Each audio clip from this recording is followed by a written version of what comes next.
One December night, a long, long time ago, a family sat around the fireplace in their home. A golden light from the fire filled the room. The mother and father laughed at something their oldest daughter had just said. The girl was 17, much older than her little brother and sister, who were only 5 and 6 years old.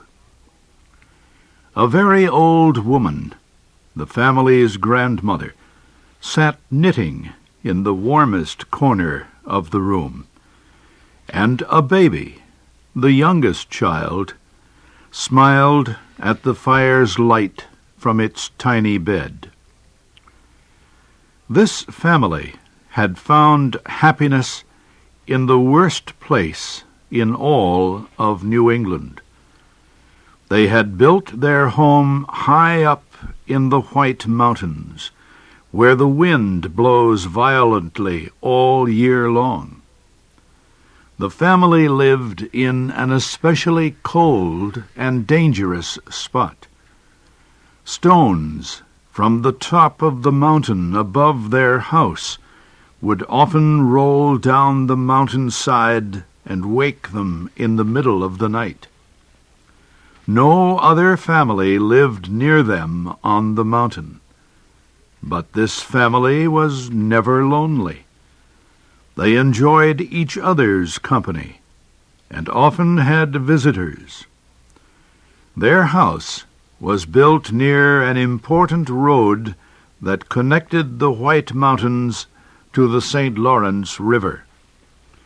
People traveling through the mountains in wagons always stopped at the family's door for a drink of water and a friendly word. Lonely travelers crossing the mountains on foot would step into the house to share a hot meal. Sometimes the wind became so wild and cold that these strangers would spend the night with the family. The family offered every traveler who stopped at their home a kindness that money could not buy. On that December evening, the wind came rushing down the mountain. It seemed to stop at their house to knock at the door before it roared down into the valley. The family fell silent for a moment, but then they realized that someone really was knocking at their door. The oldest girl opened the door and found a young man standing in the dark. The old grandmother put a chair near the fireplace for him. The oldest daughter gave him a warm, shy smile, and the baby held up its little arms to him. "This fire is just what I needed," the young man said. "The wind has been blowing in my face for the last 2 hours." The father took the young man's travel bag. "Are you going to Vermont?" the older man asked. "Yes, to Burlington," the traveler replied. "I wanted to reach the valley tonight, but when I saw the light in your window, I decided to stop. I would like to sit and enjoy your fire and your company for a while." As the young man took his place by the fire, something like heavy footsteps was heard outside. It sounded as if someone was running down the side of the mountain, taking enormous steps. The father looked out one of the windows. "That old mountain has thrown another stone at us again. He must have been afraid we would forget him. He sometimes shakes his head and makes us think he will come down on top of us," the father explained to the young man. "But we are old neighbors," he smiled, "and we manage to get along together pretty well. Besides, I have made a safe hiding place outside to protect us in case a slide brings the mountain down on our heads." As the father spoke, the mother prepared a hot meal for their guest. While he ate, he talked freely to the family, as if it were his own. This young man did not trust people easily. Yet on this evening, something made him share his deepest secret with these simple mountain people. The young man's secret was that he was ambitious. He did not know what he wanted to do with his life yet, but he did know that he did not want to be forgotten after he had died. He believed that sometime during his life he would become famous and be admired by thousands of people. So far, the young man said, "I have done nothing. If I disappeared tomorrow from the face of the earth, no one would know anything about me. No one would ask, 'Who was he? Where did he go?' But I cannot die until I have reached my destiny. Then let death come. I will have built my monument." The young man's powerful emotions touched the family. They smiled. "You laugh at me," the young man said, taking the oldest daughter's hand. "You think my ambition is silly." She was very shy, and her face became pink with embarrassment. "It is better to sit here by the fire," she whispered, "and be happy even if nobody thinks of us." Her father stared into the fire. "I think there is something natural in what the young man says, and his words have made me think about our lives here.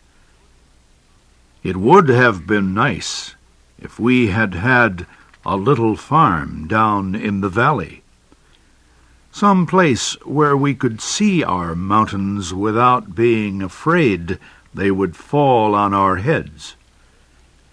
I would have been respected by all our neighbors, and when I had grown old, I would die happy in my bed. You would put a stone over my grave, so everyone would know I lived an honest life." "You see," the young man cried out, "it is in our nature to want a monument. Some want only a stone on their grave.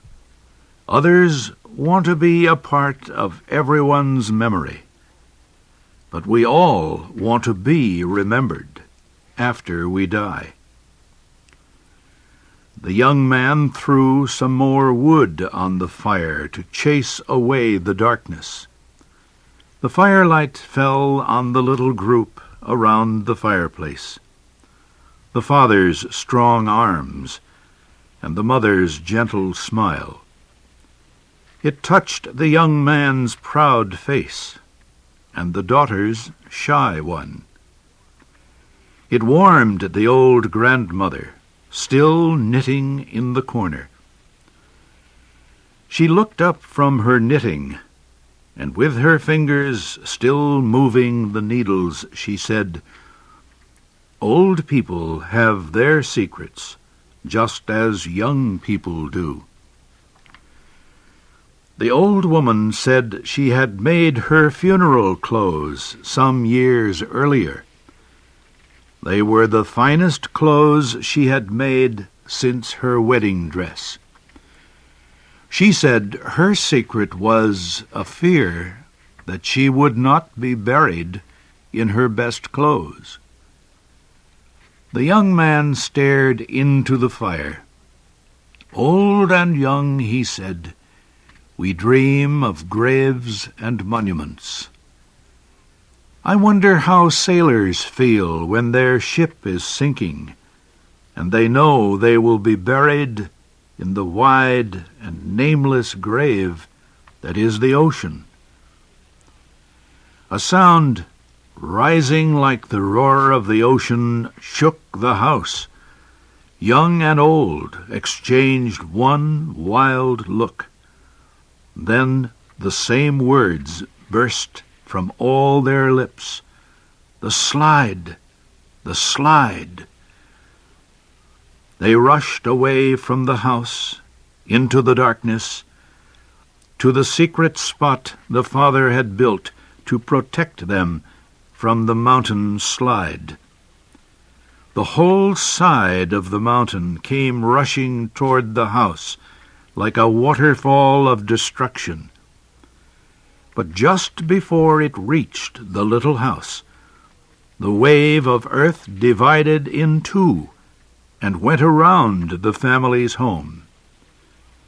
Everyone and everything in the path of the terrible slide was destroyed, except the little house. The next morning, smoke was seen coming from the chimney of the house on the mountain. Inside, the fire was still burning. The chairs were still drawn up in a half-circle around the fireplace. It looked as if the family had just gone out for a walk. Some people thought that a stranger had been with the family on that terrible night, but no one ever discovered who the stranger was. His name and way of life remain a mystery. His body was never found.